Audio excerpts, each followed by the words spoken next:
that we have the opportunity to live and work and learn here in this virtual space, as well as being on campus and enjoying the beautiful scenery that we get to live in.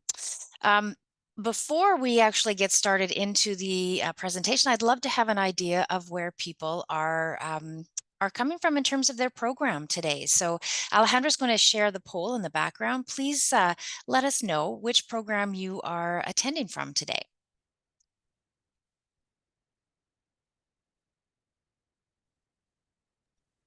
Hey, Sue, I don't have the MBA listed over here. Huh? Oh, Thank you. If it was missed, I only got up to 18 choices. Just join us in the chat and share Okay, it. I'm so sorry about that. I'm sorry about that, Priyanka. Okay, no. That's funny. So I see we have professional communications. Welcome. We have environmental science or practice students. Perfect. Thank you. I can't actually see the chat. Where are you joining from? What program are you in, Priya?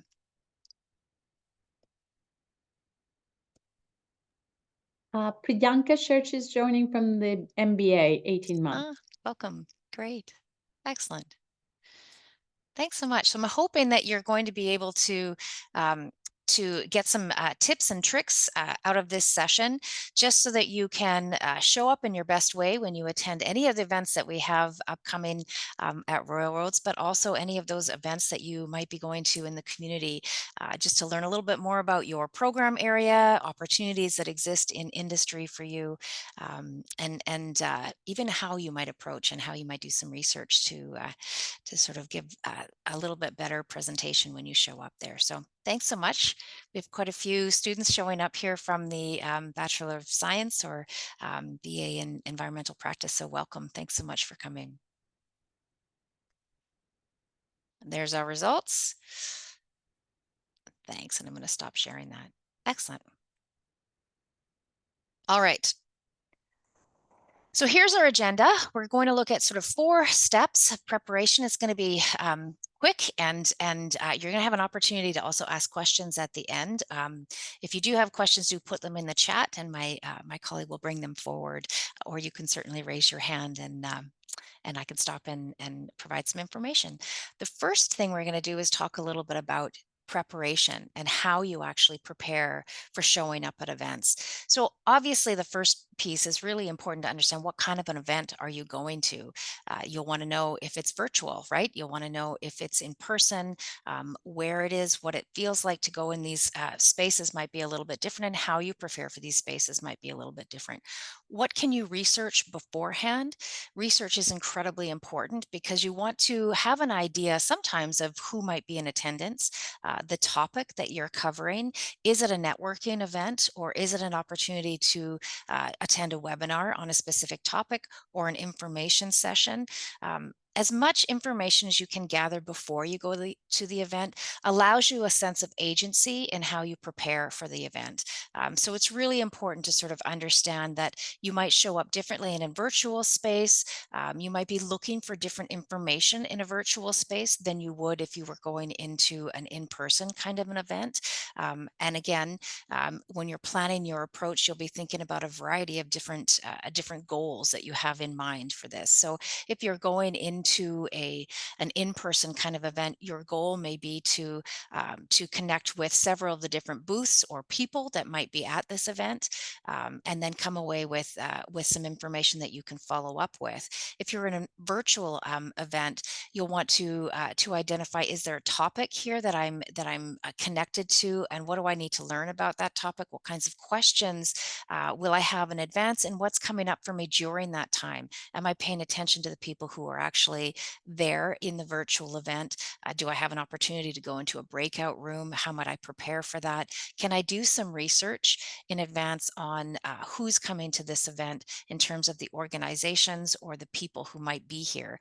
What can I learn from potentially seeking those people out through LinkedIn or through the company websites, just to get a little bit of background on them?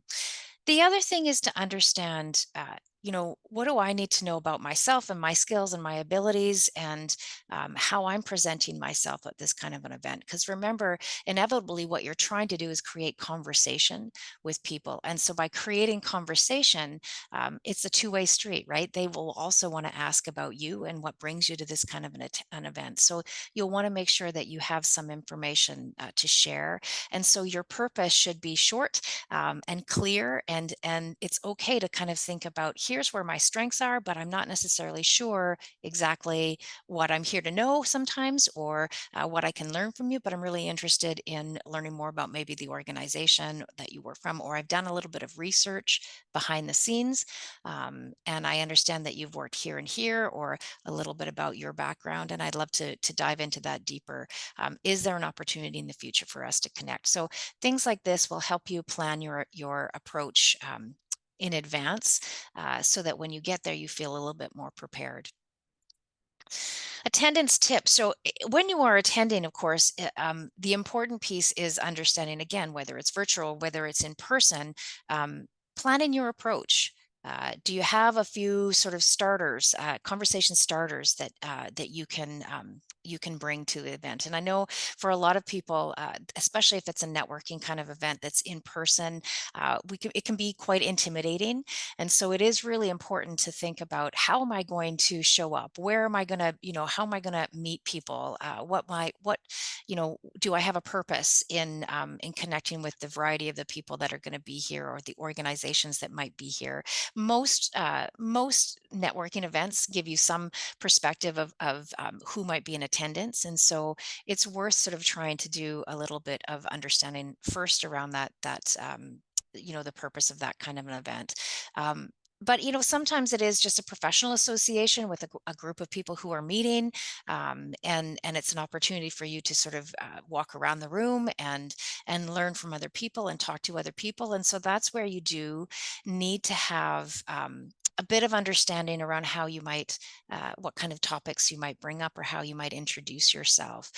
So it's okay to say, what brings you here today, for example. And some of the other things is that when you get into those kinds of conversations, you want to ask open-ended kinds of questions, right? You want to try and ensure that the other person is talking as much as possible, but also be prepared that people are going to ask you for a bit of your background. What do you want to learn from these people, and how can you put your best foot forward? What kind of information would you like people to know about you first? It is okay to say, hey, I'm a student. I'm in this program. I'm exploring careers, or I have X number of years of experience in this industry. I'm not sure 100%, if this is, where I can go to find information. And so I've come here to kind of connect with other professionals. I'm looking for career advice. It is important to sort of figure out how you might actually introduce yourself and work in that capacity. I don't always recommend, especially if it's in person, that people go with other people, because inevitably what happens is that you end up staying with your own group, because you feel safe that way. Although I do understand why students do go together, why people go together to these events, because it can be intimidating. But do, if you can, try to split up if you're going with other people. Try to work the room, go in different directions, and maybe gain some connections that are different from the other person potentially, that you can maybe connect with later and be introduced to after the fact. But try to have a tip. One of the tips I say to people is that plan to meet a certain number of people. For example, if you're going to these kinds of large events, say to yourself, I'm going to come away with 5 to 10 contacts of people that are new contacts that I'm interested in potentially following up with at a later date. This is really important because it gives you a goal, and it can help you. It can help you sort of focus in on, okay, this is what I'm going to do before maybe I relax a little bit more and maybe go and enjoy the food, for example. Okay. You always also want to pretend or present well at any kind of event, right? So do make sure that you are putting your best foot forward in terms of appearance as well, because first impressions are clearly important. It's the same when you show up in a virtual space as well. Do try to have your video on. Do make sure that you have your name and potentially your program even under your name. Try to make sure that the lighting is effective, that you are being presented in a way that shows you that shows you off, right? So it is important to try and be engaged in that way.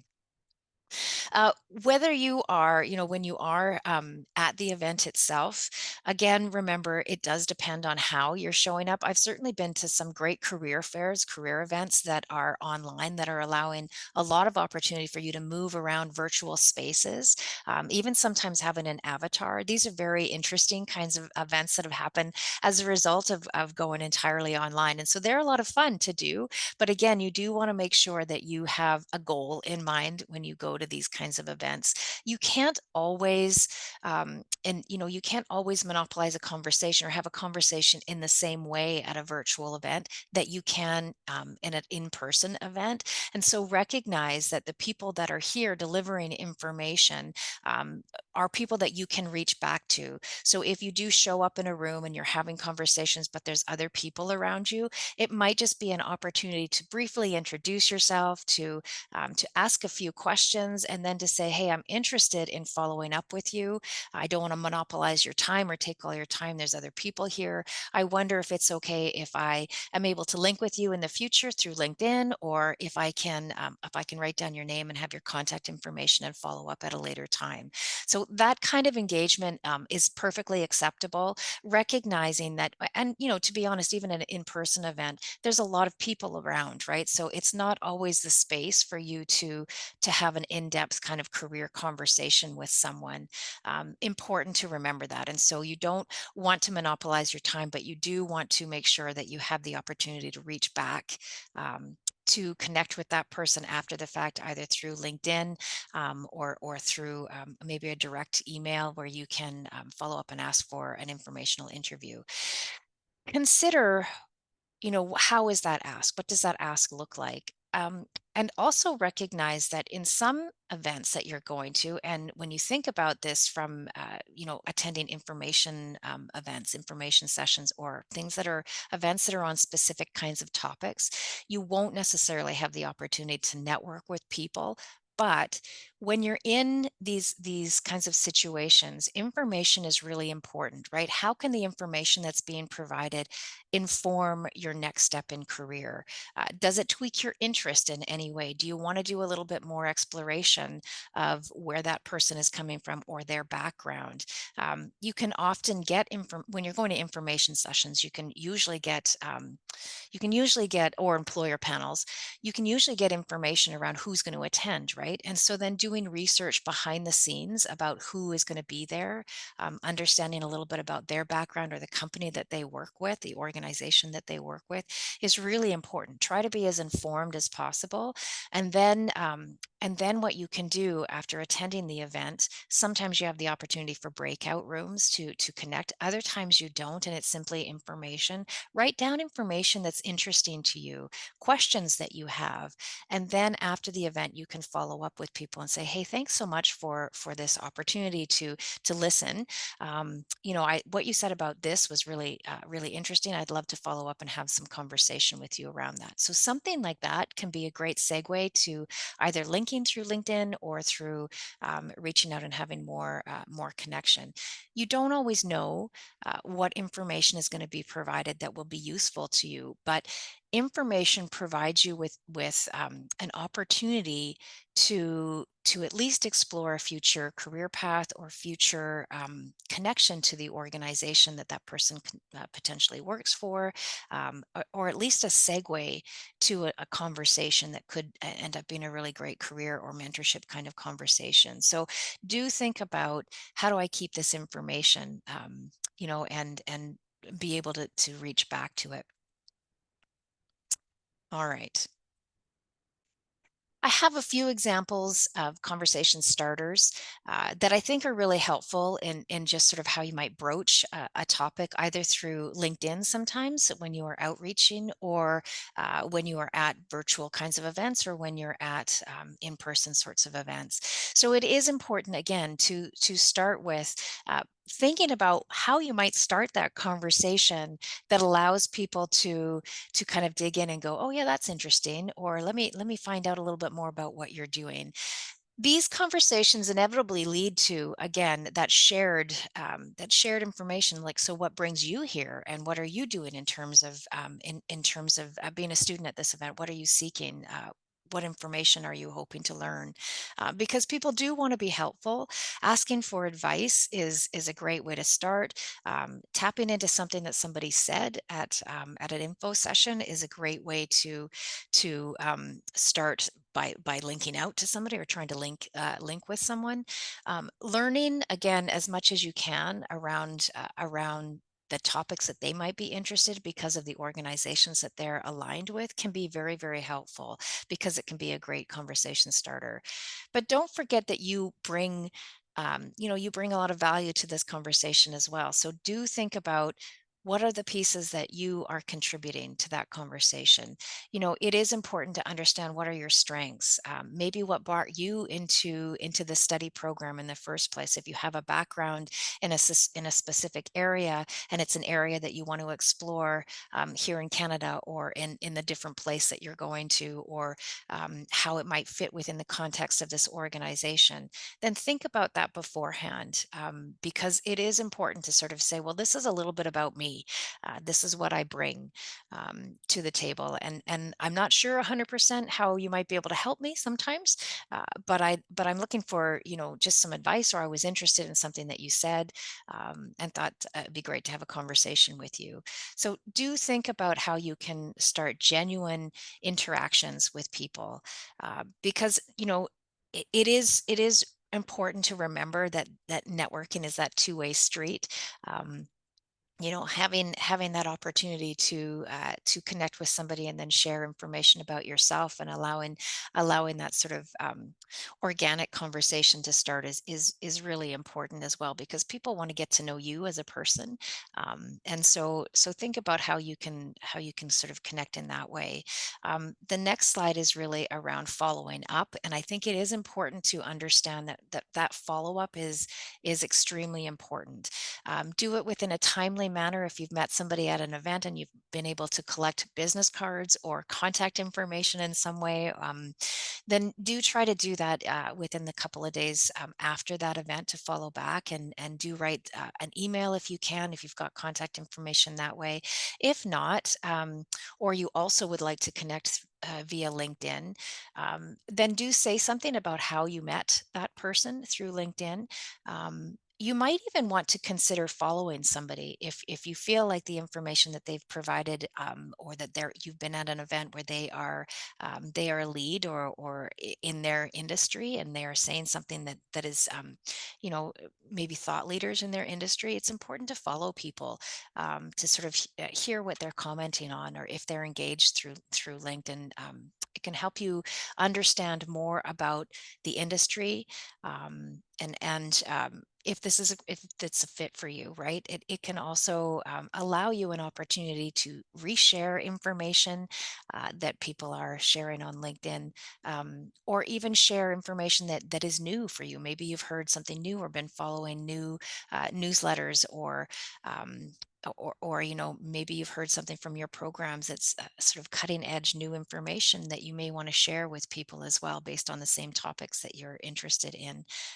That is always really important to consider, how am I contributing or giving back to that kind of networking that I've been doing as well. So, making connections with people, making meaningful connections is that two-way street. Where can you also contribute to the work that they're doing in some way? Is there an opportunity for you to share that information if you can? So follow-up is really important. It's how you stay in touch with people. And you never know when people are going to become ambassadors for you as they go out into their network, right? And start saying, hey, I happened to meet this great student actually the other day who said they were doing this and this, and I wonder if that's something you might be interested in. So very often this is what happens. The greater connections you have, people will go to their community, to their professional associations, to their network, and share some of that information as well. So the more people you meet, the better your network will grow. Final tips here are really if you are actively networking, and let's say you're a student who has a field practice or an internship in their program, or a project that you want to work on, a learning project, whatever it is that you'd like to be informed by industry, it's always important to stay in touch. Understand how you can connect on a variety of levels, of different levels, right? Where can you actually start outreaching with people? It's more sometimes than just those events that are happening on campus, but rather how can I actively be involved and stay involved? Because those connections, you're not going to always get what you need right away from those connections, but rather it's this web of information that you're gathering by outreaching or being at events or connecting with people or even going to weekly meetups if it's possible or offered by professional associations. You don't always know where that perfect fit will be. So do keep track of, what you're learning from the events. What events are you attending? Any asking for advice around other places you can go to connect with people who share similar interests is a great thing to do. But you also need to be keeping track of that. Keeping track of your career management in this way allows you to kind of come back and recognize, actually, I have been making some inroads, checking some boxes, that you have some agency in how the next step of your career actually unfolds. And I think that's really, really important because we often feel acted upon. We come to the end of our programs and we think, okay, now I'm going to start applying for work. And really, there's so much more that you can be doing than simply that act of putting the application out there. Wouldn't it be great if you've been developing these relationships with people and staying in touch with people, commenting on the things that they're interested in, asking for advice, outreach, other people that they can connect you to? Wouldn't it be great if by the end of your program, they've tapped you on the shoulder and said, there's a great opportunity coming up, and I'd really love for you to apply for that?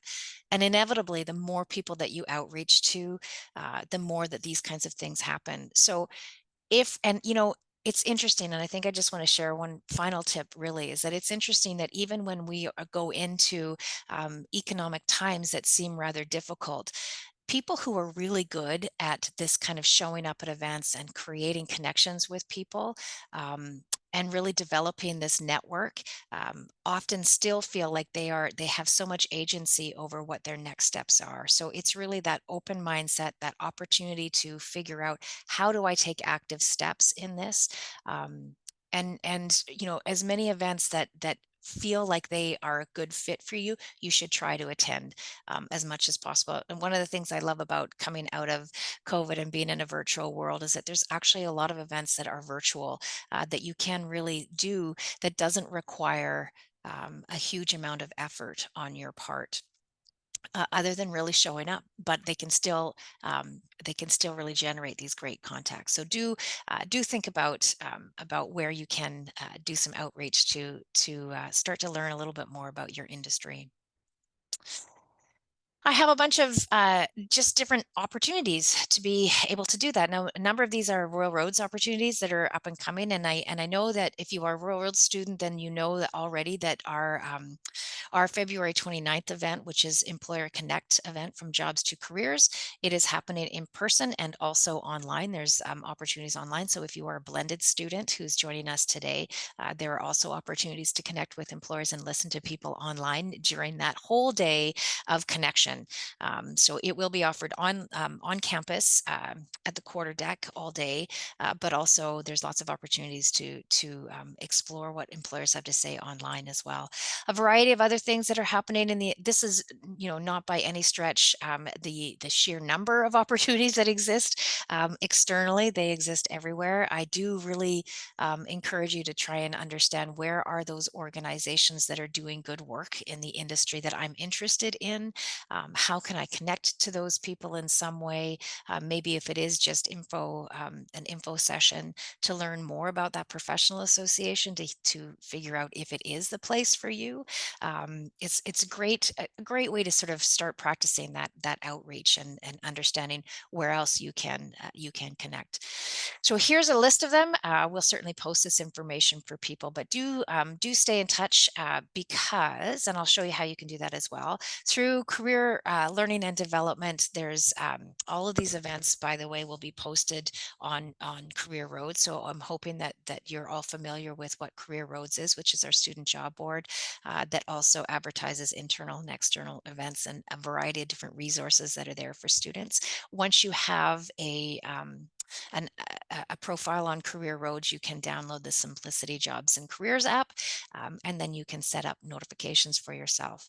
We also have a LinkedIn page. I highly encourage you to join our LinkedIn page, but it's also another place for you to consider, is there an alumni group that I can connect to as well? Remember that Royal Roads has a lot of reach, right? Students are around the world. And so there may be people who are actively engaged in industry that you're interested in learning more about who are from Royal Roads, have graduated from Royal Roads. And maybe that's a great first step for you to delve into that piece of networking and maybe having a practice at an informational meeting before you go to some of these events that we host where you can practice that as well.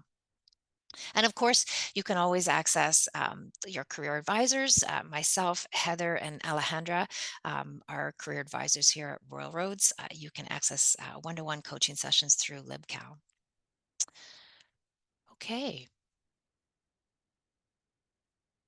There we go. So as well, I think we have Nancy here who wanted to share something about what to Yay. expect in Employer Connect regarding a non-for-profit. Nancy, I don't know if you want to jump in. Yay. Hi everyone, sorry, my internet is very unstable today, so I'll be quick. I wanted to just post in the chat, but yeah, on February 29, for any students looking for sustainable or green jobs, we'll have a little sign on some of the booths there in person, and it will say, ask me anything about sustainability, and then you can just go ahead and ask them questions. So that will be easy to find, and I'm sure that Alejandra, Heather, and Sue, and myself will be, if you have any question, ask us. I love that, Nancy. Thank you so much for that. That's perfect. Great. So I'm going to turn the floor over to students. Does anybody have any questions based on what we've said here? I see that Alejandra has shared those connections in the chat there. So hopefully you're taking track of that and looking at where that fits into your busy schedules. Thanks, Daniel.